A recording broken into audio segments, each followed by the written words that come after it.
This is the Volleyball Coaching Wizards podcast, covering everything coaching, motivated and inspired by interviews and conversations with some of the world's great volleyball coaches.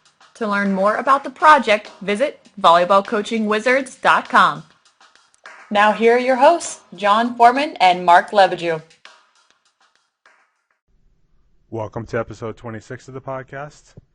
This time around, we've got an excerpt that Mark is going to read from an interview Mark did a while back with a longtime German coach. This interview was actually conducted in German, so Mark is reading out the English transcription and translation of what was said. You'll find some interesting themes that relate no matter what culture or what language, having to do with kind of a family aspect of coaching and volleyball and relationships between coaches and players. So hopefully you'll enjoy it and get a lot out of it. On with the show. Okay, so the Papageorgiou interview is a really interesting interview, like so many of them are. But he's a real character, and he's not afraid to call a spade, or we would say that somehow a little bit differently in Australian English. But he talks a lot about different coaches and so on. But he had one theme that came up a couple of times. One in the context of him as a coach, and one in the context of him as a coach educator, which was his major volleyball role over the years. And the first one is he coached professionally for a short period of time, so 3 or 4 years, and won the German championship. And he was recalling a conversation that he had with his star player 10 years after they finished working together. And the player, who by that time had become a doctor, said to him, Papa, because Papageorgiou, his nickname was Papa, which oddly also fit his personality, because he was like a puppet to so many people. Papa, you know what I always admired about you is the fact that you treated all the players equally and you loved us all. And that's a quote, him working as a coach. And then later in the interview, he says, I always told my students, to be a successful coach, it's not about choosing the right methodology and a very good training. First and foremost, the personality plays an important role. And he goes on to discuss a particular German coach who he doesn't name, that he visited with his students, and the students at the end commented on his methodology. And he replied, don't worry about his methodology, his personality is more important. And it brings up a part of coaching that we sometimes gloss over in coach education, but we don't talk about it very often, which is the leadership part of it, the personality part of it. We're constantly searching for drill ideas or X's and O's or things like that. But so much of coaching is, if not all of it, is about working with people, relating to people, and how you get those guys and girls and kids to work together. Right. I find that first part of it interesting. You treated us all equally. It kind of struck me as being, just to your point about his nickname being Papa, it struck me as being very parental. Yes. It's kind of was like that, and I met him at a coach education at an FIVB course when he was running an FIVB course, and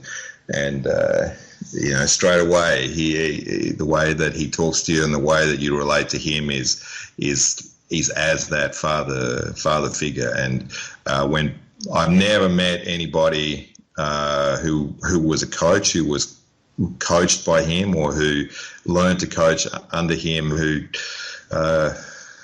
said anything bad about him, frankly.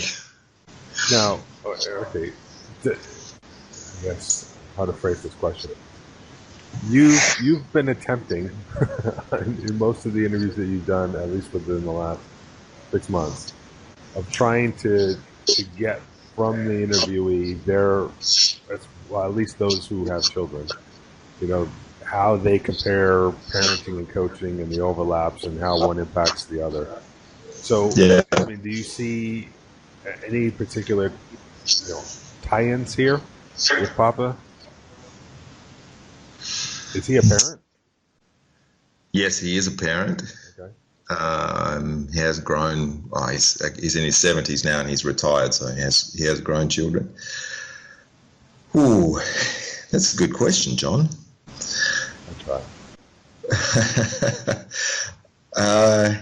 That's really difficult for me to answer because I didn't know him in the context of my being a parent. So I wasn't thinking about it in those terms. Maybe that's what it is. Maybe that's the overlap, that the quote about loving all the players. You love all your children, and because you love them, you correct them, and sometimes you can be harsh with them or hard with them. Harsh is not right. And because you love them, they don't take it badly. Maybe he was a parent to his players at some unconscious level. That's a really interesting question. Yeah, and well, kind of the other thing that I thought of when you were reading that stuff off was they're saying, and I don't know who's credited with saying this, but I've heard it a few times. They don't care how much you know until they know how much you care. Yeah, this one gets bandied around a lot. Pat Summitt, I think I might have heard that attributed to Pat Summitt, the women's basketball coach. Okay. But yeah, that sounds kind of like what Papa was about. Yeah. Relationship first, and then everything else comes after that. Mm-hmm. That wasn't the only part of his coaching, of course, because if in his interview he goes through why he had such success with professional teams, and because he was the first coach in Germany essentially to do video analysis, to actually study the opponent's play and to prepare tactics and game plans to play against them. So as a coach, he certainly didn't undervalue the X's and O's and the tactical play, but he certainly valued the other stuff at least as much. The idea of not treating players equally, but treating players equitably. Yeah, this one that gets brought up a lot, that equal is not necessarily fair, and fair is not necessarily equal. Right. And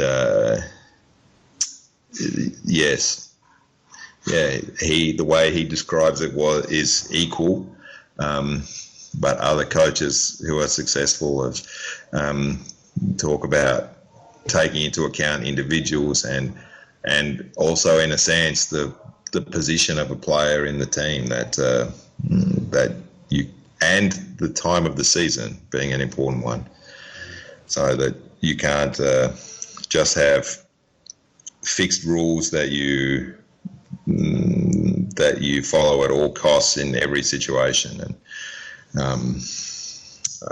my sense is, though, without having been there and without being able to ask the player a follow-up question, was that Papageorgiou didn't have fixed rules for different things, that he reacted each time in a unique way, while keeping the good of the team and the good of the players at the forefront. Well, that's one of the things that Wooden has talked about in terms of how he went from having many rules to eventually having very few rules. Yeah. Because of the realization of the constraints that puts you under. Yeah. Yes, and I know of a coach, a national team coach, who was in a very difficult situation in a lead up to an Olympics, where they had some fixed team rules. They were forced to act on the fixed team rules, but there was been some suggestion that it might have cost them at least the chance to play for a medal by causing such disruption in the team.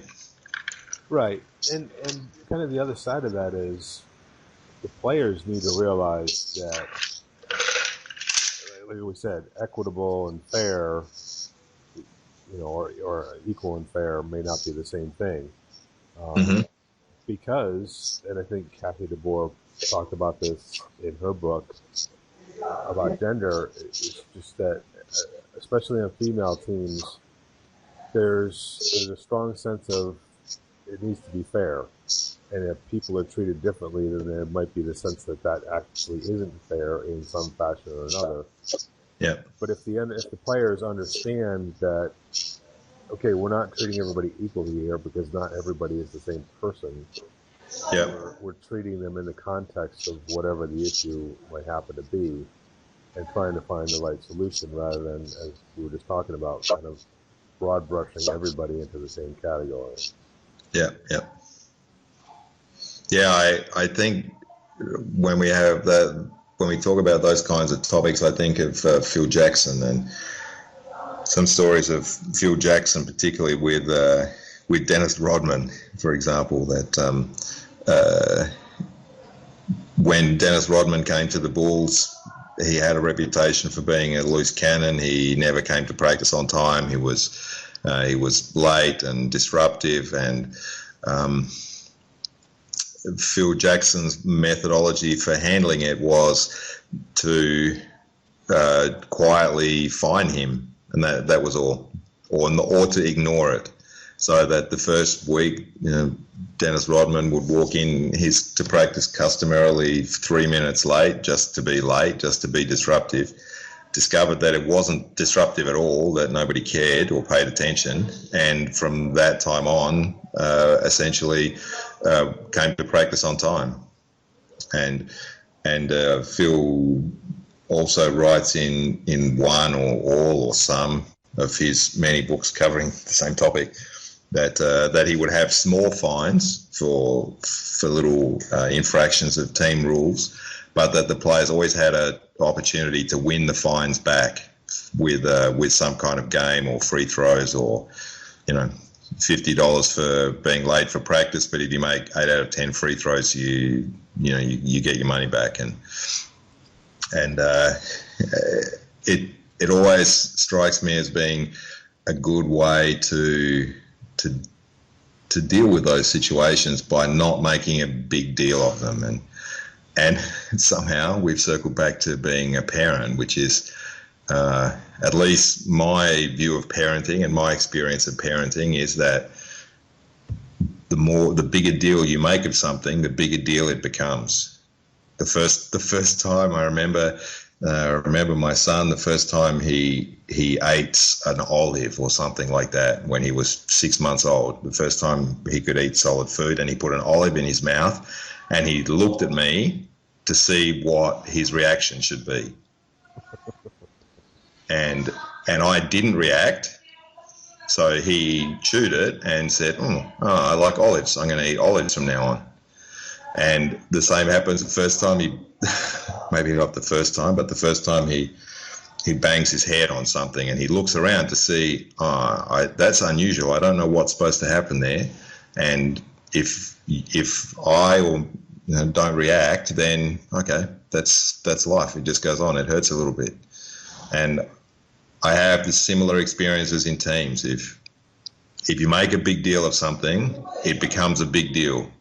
And a lot of small little things that happen inside the team are just somebody having a bad day, an accident, a misunderstanding, or just some guy's personality, and it blows over in 5 minutes or 10 minutes or one day, and you never actually have to respond to it. The response is to is to just be quiet and let it pass. Right. And I'm reminded of a couple of things. One was our discussion about kind of the psychology of training that we did with, in regards to Anders Christensen, and how, the more you talk about something, the more inherently teams are going to focus on it, for better or for worse. Yes. And the other thing was, and this goes back to the parenting side of it, is John Dunning. When I had a chance to ask him some interview questions at an Art of Coaching clinic, talking about being a parent and what he how it changed his coaching, and it just came down to kind of like with Papa, is how he treated people, and kind of understanding the impact of what you're doing, and oh well.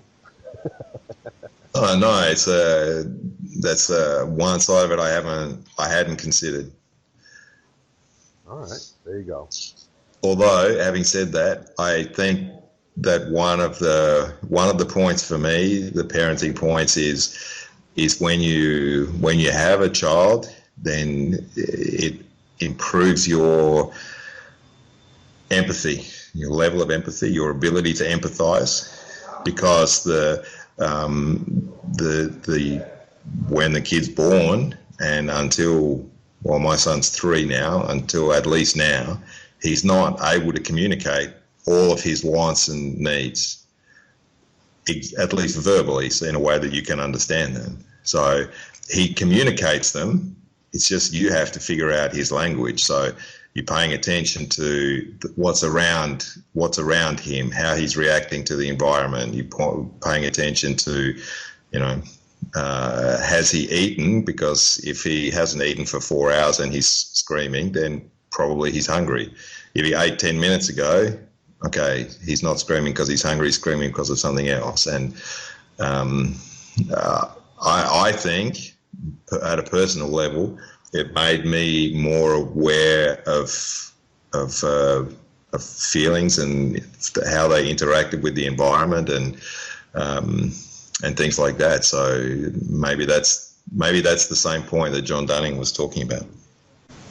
Well, this is perhaps a comically harsh reaction.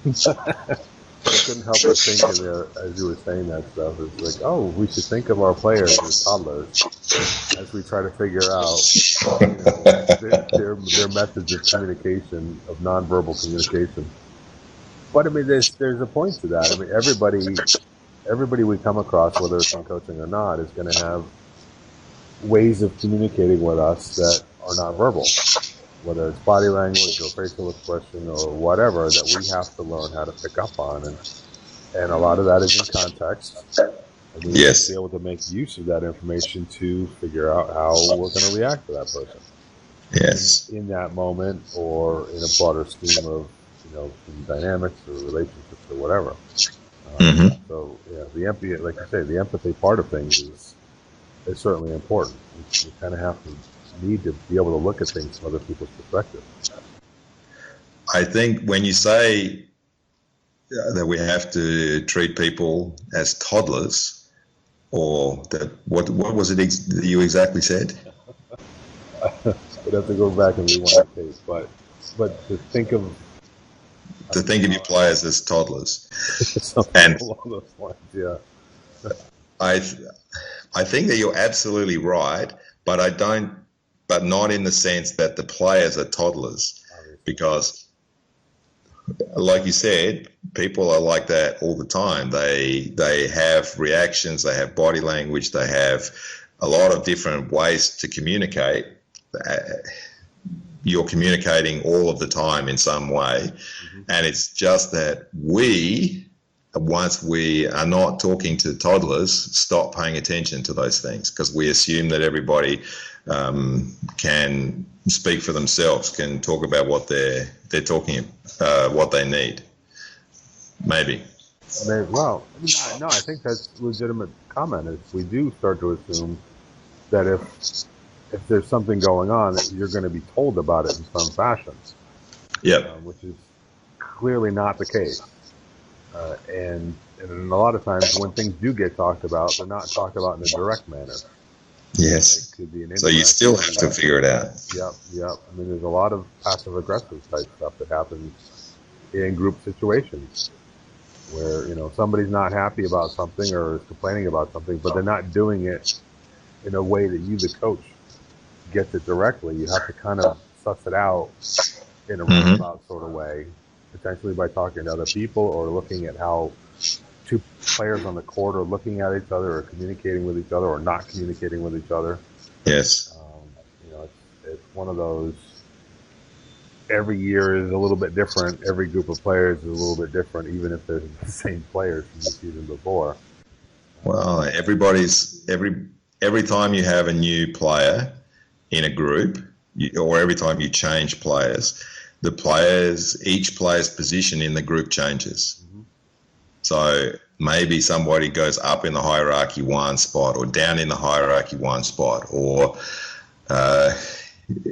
just your best friend's not there. So it's, then you change your interaction with people because you don't have the mouthpiece. Or every time you change a person, it changes the whole dynamic of the group, and people have to then find their new position in that group. And that's what I'm going through in this season. And, we're about 6 or 7 weeks in and have 6 new guys, I think, 6 old guys, 6 new guys. And it's a little bit like that. The new guys are searching for their position. The old guys had a position, at least as it related to each other. So they're sort of wandering around in there as well. And it's a process that takes time. And it doesn't stop evolving. Because never. Obviously things happen over the course of a season which change people's roles, as you say, positions within the hierarchy. Could be injuries, could be illness, could be player development or lack of development. Mm-hmm. So we can't. I don't want to say rest on our laurels because that's probably not exactly the best way to think about it. But we can't stop looking at these dynamics and these relationships as the season progresses. No, they don't stop. It's very different at the end of the year than it was at the beginning. Yep. Absolutely. It's the joy of coaching. The joy of coaching. That's a great way of putting it. Going back to what you were saying about Daniel and the value of not reacting and not saying anything.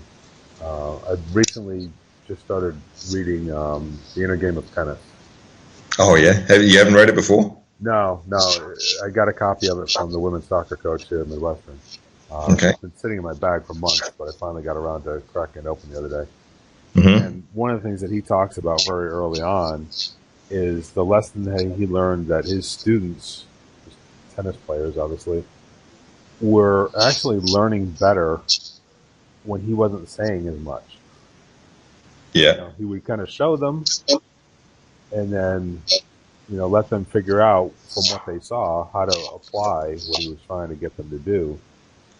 And, he talked about an experiment where he demonstrated a forehand 10 times or whatever and told the guy, okay,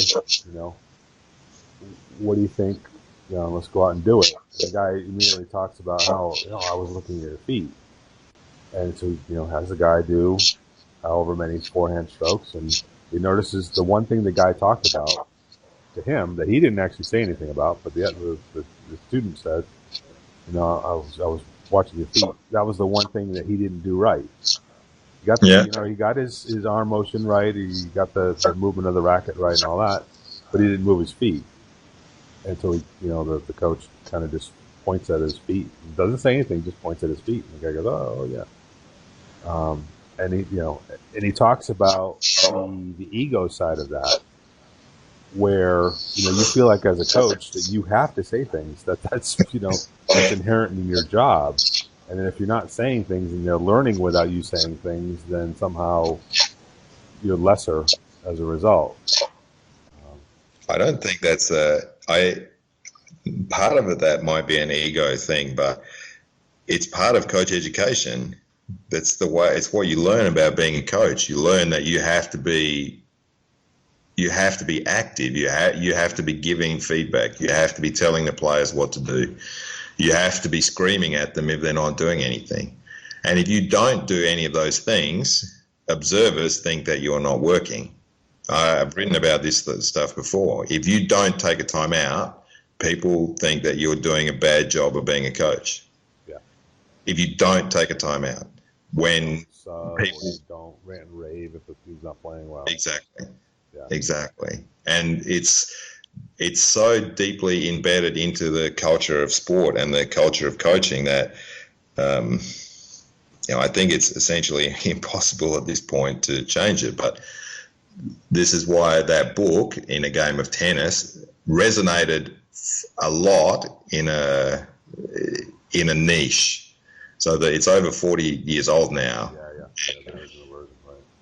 And it's a great book. I have a friend. It's the only coach education that he ever did was to read that book. He never did anything on team dynamics or anything like that. He just read that book through once, and he was a coach, and he was a real coach.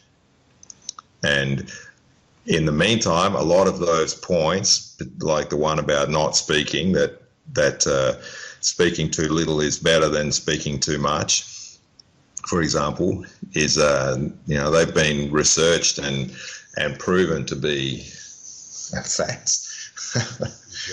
Okay, let's not say facts, but it's been supported by research. There you go. So it's it's interesting stuff. Well, I read something recently, and this was also based on research, that coaches talk twice as much as they think they actually do. Yeah. We talked about it as a staff here at Midwestern, and we're just kind of laughing about it. Because you kind of look back and you go, oh, yeah, I guess, yeah, like, all right, I can see how that might be the case. Yeah. And I intentionally tried not to talk. But that's part of the pressure that you have to talk. Yeah, I mean, I remember when I was coaching at Brown, there were the players, and this is obviously, I was a younger coach at this point, but the players were sure that I only ever saw them when they make mistakes. Because that would be the time I'd be talking to them. It wasn't entirely true, but, it was one of those learning experiences along the way that, okay, I got to make sure that I'm not just giving them feedback when I see them, make an error. I got to kind of balance it out so they're not completely paranoid the whole time that I'm working with. That's not not because of you. I've had the opposite thing happen where I've given players compliments and they didn't understand the compliment. Like I've said that they've done something well and they couldn't comprehend because they're searching. The coach is speaking to me. Where did I make the error? I don't remember making the error. He's saying good job, but is he being sarcastic or I don't understand? When I first came to Europe, that happened a lot. The players just couldn't comprehend that I would speak to them about something that was good. Right. That's interesting. Yeah. That I guess partially explains an experience that I had when I was in England, and I think I was doing the level 3 course for Volleyball England, and it was very much the mixed nationality group, which is what you get in England, in volleyball circles anyway. And as part of it, we were all required to do, as either pairs or maybe trios, our own, say, 40-minute or hour-long training bit, where we put the rest of the class through some sort of set of activities. Yeah. And in the feedback afterwards, I had, it was either a Slovenian or a Slovakian coach, say to me, even if I didn't know where you were from, I would have known that you were an American coach. And I had no idea what that meant at the time. Yeah. And it wasn't until, what's the former Potsdam coach now? Alberto Salamone. It wasn't until I was hanging out with Alberto and I kind of talked with him about that and what is the reputation of American coaches, and he said, "Oh, it's being very positive." And so I kind of reflected on that. Like, okay, now I see it. I can understand it. But for a long time, I was just like, "What in the world is this guy talking about?" I have no idea what an American coach is, because obviously that's where I came from. And conversely, American players are used to coaches who are positive, right, and don't always cope well with a European situation where there can be negativity, and not necessarily not from the coach, but Kevin Barnett in the Net Live always makes jokes about playing in Europe and there being a panic after every loss from the fans and the club and everyone. And no, he's not really exaggerating. He's not exaggerating. Well, and I think it depends on the situation, but yeah, I think maybe if he came from a background of football or basketball, I was just about to say that. Where in the States, obviously the stakes are considered to be much higher, then perhaps it would have been a different sort of situation. Yeah. And even sometimes in baseball, which is a ridiculously long season, people get riled up about a single game somewhere along the way, early in the year. And actually, I listened to a podcast done by the guys on the administration side and the marketing side of the New England Revolution, the soccer team around Boston, and they kind of make jokes about is it time to hit the panic button, kind of early in the season and you haven't even played like a third of your, maybe not even a quarter of your matches. Should we hit the panic button now? Sometimes they actually mean it. It's like, okay, all right, things are not going the way they should. Maybe, just maybe we should get worried. But it's a running joke about just how sensitive people get after even the first match of the year. All right, we're freaking out because it didn't go exactly as the way we would like. But yes. Again, we digress.